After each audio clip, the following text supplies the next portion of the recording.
አሰላሙ አለይኩም ወራህመቱላሂ ወበረካቱ። ውድና የተከበራችሁ የሃሩን ሚዲያ ተከታታዮች ለተሰኞ ሰኔ 8 2018 ዓመተ ልደት ወደ እናንተ የሚደርሰው ሃሩን መረጃችን ተጀምሯል። ከመረጃዎቹ ጋር አቲድ ሐሚድ አብሬያችሁ ቆያለሁ። አብራችሁን ቆዩ። ከደሴ ወደ አዲስ አበባ ሲጓዝ በነበረ ተሽከርካሪ ላይ በደረሰ የትራፊክ አደጋ የ31 ሰዎች ህይወት ማለፉ ተገለጸ። ከደሴ ወደ አዲስ አበባ ሲጓዝ በነበረ የህዝብ ማመላለሻ ተሽከርካሪ ላይ በደረሰ አስከፊ የትራፊክ አደጋ የ31 ሰዎች ህይወት ማለፉን ፖሊስ አስታውቋል። አደጋው የደረሰው በዛሬው ዕለት ከደሴ እና ኮምቦልቻ ከተሞች መካከል ሀረጎ ተብሎ በሚጠራው መንገድ ላይ መሆኑ የተገለጸ ሲሆን የአማራ ሚዲያ ኮርፖሬሽን አሚኮ ዘገባ እንዳመለከተው የህዝብ ማመላለሻ ተሽከርካሪው በግምት 100 ሜትር ጥልቀት ወዳለው ገደል ውስጥ በመግባቱ አደጋው እጅግ የከፋ መሆኑ ተገልጿል። በዚህ አሳዛኝ አደጋም ህይወታቸውን ካጡት ዜጎች በተጨማሪ በበርካታ ተሳፋሪዎች ላይ ቀላልና ከባድ የአካል ጉዳት መድረሱ ተገልጿል። በአሁኑ ወቅትም በህይወት የተረፉትን ተሳፋሪዎች ወደ ሕክምና ተቋማት ለማድረስ የነፍስ አድን ርብርብ እየተደረገ ሲሆን ፖሊስ የአደጋውን መንስኤ እያጣራ እንደሚገኝ ተገልጿል። ጀግናው የዲን ታጋይ ሼህ አብዱል ሐፊዝ ኢብራሂም ወደ አኺራ መሻገራቸው ተገለጸ። በአማራ ክልል የሰሜን ሸዋ ዞን እስልምና ጉዳዮች ምክር ቤት የመስጂድና አውቃፍ ዘርፍ ኃላፊ በመሆን ያገለገሉ የነበሩት ሼህ አብዱል ሐፊዝ ኢብራሂም ባደረባቸው ጽኑ ህመም በህክምና ሲረዱ ቆይተው ትናንት ወደ አኺራ መሄዳቸው ተገልጿል። ሼህ አብዱል ሐፊዝ ከ2017 የመጅሊስ ምርጫ በኋላ የሰሜን ሸዋ ዞን መጅሊስን በምክትል ሰብሳቢነት የመሩ ሲሆን የአይን ብርሃን ማጣት ሳይበግራቸው ማህበረሰባቸውን በጀግንነት ሲያገለግሉና ለዲን ጉዳይ ሁሌም ከፊት በመቆም ሲታገሉ የነበሩ ታላቅ አባት እንደነበሩ የአማራ ክልል እስልምና ጉዳዮች ከፍተኛ ምክር ቤት አስታውቋል። ምክር ቤቱ አያይዞም እንደ ሼህ አብዱል ሐፊዝ ያለ ጀግና ዓሊም ማጣት ለኡማው ከባድ ሐዘን መሆኑን ጠቅሶ ለመላው ሙስሊም ማህበረሰብ ለወዳጅ ዘመዶቻቸውና ለቤተሰቦቻቸው አላህ መጽናናትን ሶብርን እንዲሰጣቸው በዱዓ ተማጽኗል። የ1448ኛው ዓመተ ሂጅራ አዲስ ዓመት ነገ ማክሰኞ ሊገባ እንደሚችል የስነ ፈለክ ስሌቶች አመለከቱ። በኢስላማዊ የዘመን አቆጣጠር ሂጅራ መሰረት አሁን ያለንበት ዓመት ዙል ሂጃ 29 1447 ዓመተ ሂጅራ ሲሆን አዲሱ ዓመት መግባቱ ወይም አለመግባቱ የሚታወቀው ዛሬ አመሻሽ የፀሐይ መጥለቅን ተከትሎ የጨረቃን እይታ መሰረት በማድረግ ነው። ኢስላማዊ የዘመን ቀመር ሂጅራ የተጀመረው በ622 ዓመተ ልደት ነብዩ መሐመድ ሰለላሁ ዐለይሂ ወሰለም ከባልደረቦቻቸው ጋር በመሆን ከመካ ወደ መዲና ባደረጉት ጉዞ ነበር። ይህ ታላቅ ክስተት ሂጅራ ለነብዩ መሐመድ ሰለላሁ ዐለይሂ ወሰለም ህዝቦች የቀን መቁጠሪያ ይሆን ዘንድ በኸሊፋው ዑመር ኢብኑል ኸጣብ አማካኝነት ይፋዊ የቀን መቁጠሪያ መደረጉ ይገለጻል። የሂጅራ አቆጣጠር በጨረቃ ዙሪያ የተመሰረተ ሲሆን አንድ ዓመት 12 ወራትና ከ354 እስከ 355 ቀናት ይኖሩታል። በዚህም ከጎርጎሮሳውያኑ አቆጣጠር ከ10 እስከ 11 ቀናት ይቀድማል። የረመዳን የሐጅና ሌሎችም ኢስላማዊ ድንጋጌዎች በአመቱ በተለያዩ ወቅቶች የሚውሉትን ይህንን አቆጣጠር መሰረት በማድረግ እንደሆነ ይነገራል። የዘንድሮው 1448ኛው ዓመተ ሂጅራ አዲስ ዓመትም ነገ ማክሰኞ ማለትም ሰኔ 9 2018 ዓመተ ልደት ሊገባ እንደሚችል የሳውዲ የስነ ፈለክ ባለሙያዎችና የሂጅራ ካላንደር መረጃዎች ይጠቁማሉ። ይሁን እንጂ ትክክለኛው የሂጅራ አዲስ ዓመት የሚታወቀው ዛሬ ከፀሐይ መጥለቅ በኋላ የጨረቃ እይታን መሰረት በማድረግ እንደሆነ ተነግሯል። በኢስላም ታሪክ ውስጥ የሂጅራ አቆጣጠር መልእክተኛው ሰለላሁ ዐለይሂ ወሰለም ከመካ ወደ መዲና የተሰደዱበት ብቻ ሳይሆን ለኢስላማዊው ማህበረሰብ መመስረትና ነጻነት እንዲሁም ለሙስሊሞች ሃይማኖታዊ፣ ታሪካዊና መንፈሳዊ ስርዓቶች መጎልበት ትልቅ አሻራ ያለበት የታሪክ ምዕራፍ መሆኑም ይነገራል። ውድና የተከበራችሁ የሃሩን ሚዲያ ተከታታዮች አሁን ደግሞ ከውጭ ምንጮች ያገኘናቸው መረጃዎች ወደ እናንተ እናደርሳለን። አብራችሁን ቆዩ። አሜሪካና ኢራን ጦርነቱን ለማቆም በስምምነት ላይ መድረሳቸው ተገለጸ። አሜሪካና ኢራን የገቡበትን ጦርነት ለመቋጨት የሚያስችላቸው ስምምነት ላይ መድረሳቸው ተገልጿል።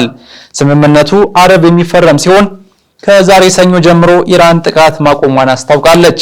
የፓኪስታኑ ጠቅላይ ሚኒስትር ሻህባዝ ሸሪፍ ሀገሬ በሁለቱ ኃይሎች መካከል የተፈጠረውን ልዩነት ለማጥበብ ስትሰራ ቆይታለች ብለዋል። ዘላቂ የተኩስ አቁም ለማድረግ የሚያስችል ስምምነት ላይ ቴሄራንና ዋሽንግተን መድረሳቸውን ያስታወሱት ሻሪፍ ሊባኖስንም ያጠቃለለ ውል መሆኑን አረጋግጠዋል። የኳታር አደራዳሪዎች ከ14 እስከ 15 ሰዓታት ከፍተኛ ውይይት አድርገው የመጣ ውጤት መሆኑን ታውቋል። የኳታር አደራዳሪዎችም ከ14 እስከ 15 ሰዓታት ከፍተኛ ውይይት አድርገው የመጣ ውጤት መሆኑም ታውቋል። በስምምነቱ መሰረት ሆርሙዝ ሰርጥ ሙሉ በሙሉ ይከፈታልም ተብሏል። አሜሪካም ሰርጡን በ30 ቀናት ውስጥ የመክፈት ግዴታ ይኖርባታል። ስምምነቱ በአሜሪካ ቁርጠኝነት ልክ የሚመዘን መሆኑን ያስታወሰችው ቴህራን ዋሽንግተን የቤት ስራዋን መስራት እንዳለባት ማሳስባለች። አሜሪካ በኢራን ዙሪያ ካሉ አካባቢዎች ጦሯን ማንሳትም ይኖርባታል ስትል አስጠንቅቃለች።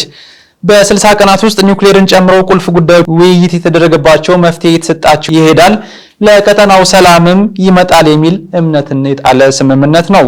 ያም ሆኖ ግን ስምምነቱ ጥያቄ ያለበት መሆኑም የአሜሪካ ፖለቲከኞች ማንሳት ጀምረዋል። ሪፐብሊካኑ ሴናተር ሊንድሴ ግርሃም እና የቀድሞ የትራምፕ ምክትል ፕሬዚዳንት ማይክ ፔንስ ተጠቃሽ ሲሆኑ ጀርመን፣ ጃፓን፣ ጣሊያን፣ ፈረንሳይ፣ እንግሊዝ እና ቱርክ እንዲሁም ኒውዚላንድ ስምምነቱን በበጎ ከተመለከቱት ሀገራት መካከል መሆናቸውም ተነግሯል። የመንግስታቱ ድርጅት ዋና ጸሐፊ አንቶኒዮ ጉተሬዝም ለስምምነቱ የሰሩትን ሁሉ አመስግነዋል። በኢራንና በአሜሪካ መካከል የተደረሰው ታሪካዊ የስምምነት ፊርማ ስነ ስርዓት በሚቀጥለው አርብ እንደሚካሄድም ተገልጿል።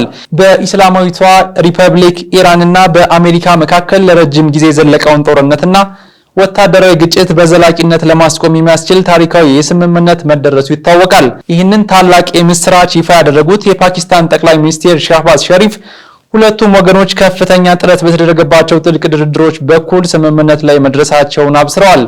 የአሜሪካው ፕሬዝዳንት ዶናልድ ትራምፕ በበኩላቸው ስምምነቱ መጠናቀቁን ያረጋገጡ ሲሆን ይፋዊ የፊርማ ስነ ስርዓት በመጪው አርብ ሰኔ 12 በስዊዘርላንድ ጄኔቫ ከተማ እንደሚፈጸም አስታውቀዋል። የኢራኑ መንፈሳዊ መሪ አያቶላህ አሊ ኻሜኒ የቀብር ስነ ስርዓት በመጪው ጁምዓ እንደሚካሄድ ተገለጸ። የኢራን ከፍተኛ መንፈሳዊ መሪ የነበሩት አያቶላህ ሰይድ አሊ ኻሜኒ የቀብር ስነ ስርዓታቸው በመጪው ሐምሌ 2 በትውልድ ከተማቸው መሻድ በሚገኘው የኢማም ረዛ መካነ መቃብር እንደሚፈጸም ነው የተገለጸው። ይህንኑ ተከትሎ የሀገሪቱ መንግስት ዝርዝር የሽኝት መርሃ ግብሮችን ይፋ አድርጓል። የመሪውን ስራዎች ለማሰናዳትና የመጠበቅ ኃላፊነት የተሰጠው ጽህፈት ቤቱ ይፋ ባደረገው መርሃ ግብር መሰረት የስንብት የሽኝትና የቀብር ስነ ስርዓቱ በ3 ታላላቅ የኢራን ከተሞች ይካሄዳል ብሏል። በመርሃ ግብሩ መሰረት ሰኔ 27 እና 28 በዋና ከተማዋ ቴህራን ታላቅ የስንብት ስነ ስርዓት የሚካሄድ ሲሆን ሰኔ 30 አስክሬናቸው ወደ ሃይማኖታዊቷ የቆም ከተማ ተወስዶ ተጨማሪ የሽኝት መርሃ ግብር ይደረግለታል።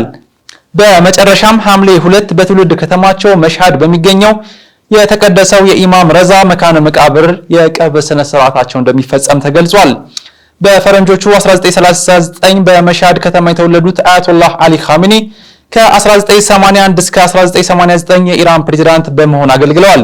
እንደ ኢሮፓያን አቆጣጠር በ1989 የኢስላማዊቱ ሪፐብሊክ መስራች የነበሩት አያቶላህ ሩሁላህ ኻሜኒ ህልፈት ተከትሎ የሀገሪቱ የበላይ መንፈሳዊ መሪ በመሆን ተሹመዋል። ላለፉት 37 ዓመታት ኢራንን በበላይነት የመሩት ኻሜኒ በሀገሪቱ የፖለቲካ የጦር ኃይልና የውጭ ግንኙነት ስትራቴጂ ላይ የመጨረሻው ወሳኝ ሰው ነበሩ። በተለይም በመካከለኛው ምስራቅ የኢራንን ተጽዕኖ በማስፋት እንዲሁም ሀገሪቱን የኒውክሌር መርሃ ግብር በማሳደግ ረገድ ጉልህ ሚና እንደነበራቸውም ይነገራል።